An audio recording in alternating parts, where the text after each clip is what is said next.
नमस्कार, हेडलाइन 24 में आपका स्वागत है। मैं हूं आपके साथ नम्रता शर्मा। आइए नजर डालते हैं खबरों पर। उदयनिधि स्टालिन ने सनातन को मलेरिया डेंगू बताया। ये मोहब्बत की दुकान की बात करने वाले जो देश तोड़ने का काम करते हैं, केवल वोट पाने के चक्कर में जो भारत एक सनातन है उसको तोड़ने का काम कर रहे हैं।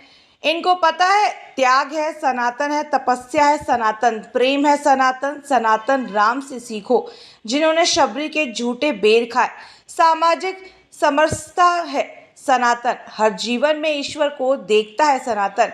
एक सनातन ही है जो जब भी अपनी बात रखता है प्राणियों में सद्भावना हो, विश्व का कल्याण हो। यह अगर कहीं बात आता है तो सनातन से ही आती है। जिनको लगता है सनातन और मलेरिया और डेंगू है, उन्होंने इस सनातनी देश भारत को छोड़ो भारतीय देना चाहिए। हम राष्ट्रीय सद्भावना मंच अगर उदयनिधि स्टालिन ने देश से माफ़ी नहीं मांगी तो रोड पर उतरकर आंदोलन किया जाएगा। सम्मान नागरिक संहिता यूसीसी कानून सरकार लाना चाह रही है। सद्भावना भारतीय सद्भावना मंच के द्वारा पूरे देश में लाखों पत्र भरवाकर लॉ कमीशन को भेजे जाएंगे। एक क्रांति फैलाई जा रही है जो कि यूनिफॉर्म सिविल कोड लाया जा रहा है।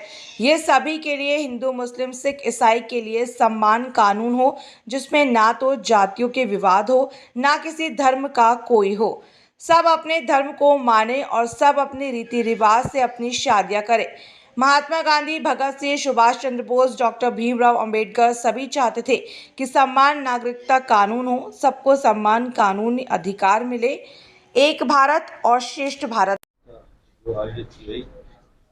इस विषय पे आज चर्चा कर रहे हैं। हम लोग यूसीसी के समर्थन में सभी लोग यहाँ इकट्ठे हुए हैं। हमारा एक देश तो एक कानून होना चाहिए। अदालत में खड़े होकर के हमको ये नहीं कहना कि आप किस मजहब से हैं, किस कौम से हैं।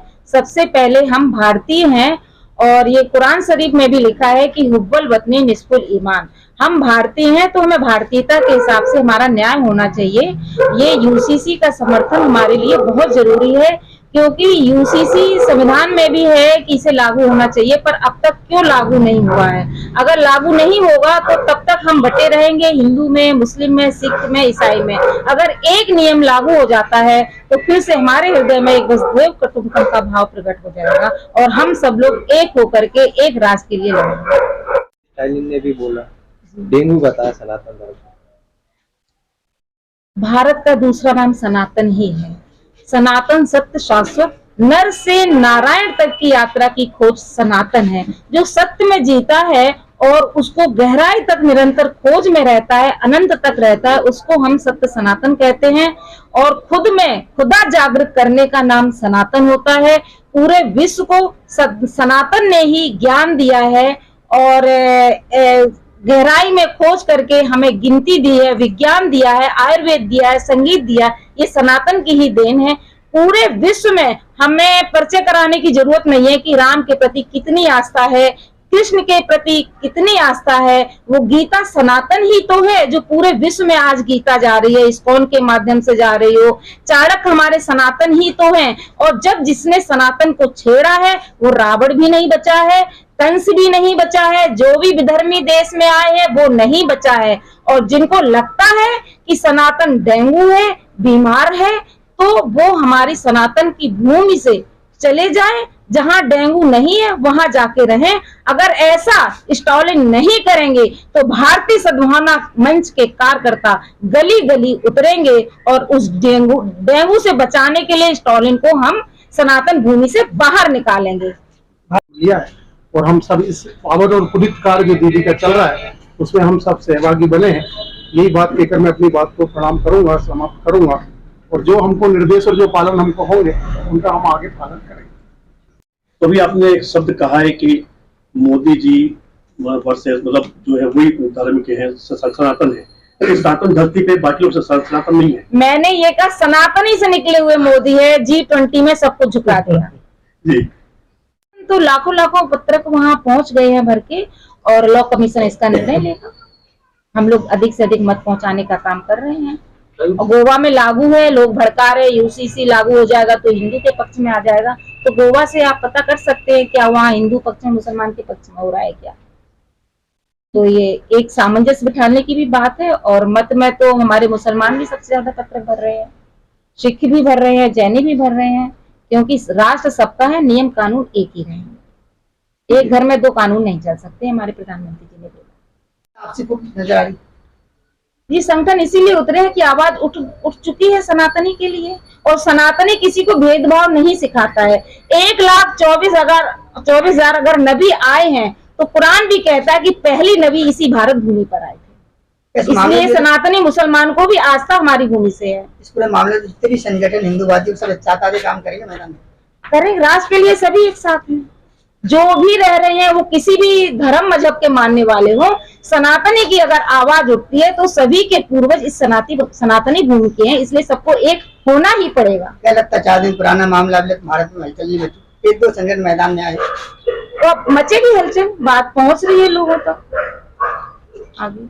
के लिए बड़ा गौरव का विषय है कि हमारी बहन साध्वी कल्पना जी, जो कि ओरछा से है और अकेले मध्य प्रदेश नहीं पूरे देश के अंदर हमारे धर्म, हमारी संस्कृति का ध्वज का लेकर चल रही है। राष्ट्रीय स्वयंसेवक संघ के माध्यम से हमारे संघ के अखिल भारतीय अधिकारी श्री इंद्रेश कुमार जी के मार्गदर्शन में अखिल भारतीय सद्भावना मंच, जिसके राष्ट्रीय स्तर पर हमारी बहन साध्वी कल्पना जी ओरछा से जो है इस कार्य को देख रही है। हमारे यहाँ पर मध्य प्रदेश के निवासी श्री पप्पू भैया गोरा, जो बचखाल के निवासी हैं, जो इस कार्य को यहाँ पर आगे बढ़ा रहे हैं, उनके मार्गदर्शन में। तो दीदी का ध्येय, दीदी का विचार बहुत ही पावन और पवित्र विचार है। ये मैं कह सकता हूँ कि अनेकता में एक मंत्र को जन जन भी अपनाता है, भारत प्यारा देश हमारा आगे बढ़ते जाता है। भाई भगत सिंह जी एवं मधुरिया जी, जहाँ सनातन की बात आती है तो राम खुद सनातन है, और सनातन में छुआछूत की बात आती है तो भगवान राम ने खुद ने शबरी के बेर खाए हैं। वो बात वहीं समाप्त हो जाती है। जो धरती ही सनातन की है उस पर अगर सनातन की बात नहीं करेंगे तो सनातन की बात कहाँ जाकर करेंगे। तो सनातन में हमने गाय को भी माता माना है, हम चींटी को भी खिलाते हैं, उसको भी, उसमें भी हम ईश्वर को देखते हैं। हम हर जीव में, हर प्राणी में ईश्वर को देखते हैं। जब हम विश्व का कल्याण हो ये भावना लेकर चलते हैं तो यही तो सनातन सिखाता है, यही सनातन है। और अभी बात आई यूसीसी में उसके पीओके की और गिलगिट की, तो गिलगिट तो अपने आप भारत में मिलेगा और पीओके भी अपने आप भारत में मिलेगा। पाकिस्तान की स्थिति ऐसी हो चुकी है कि वो भारत में मिलने के लिए तैयार है, हमें कोई प्रयास नहीं करना, वो खुद मिलना चाहते हैं भारत में। और आज वो स्थिति पैदा कर दी है मोदी जी ने सनातन की धरती से कि वो अपने आप भारत में मिलने के लिए तैयार है।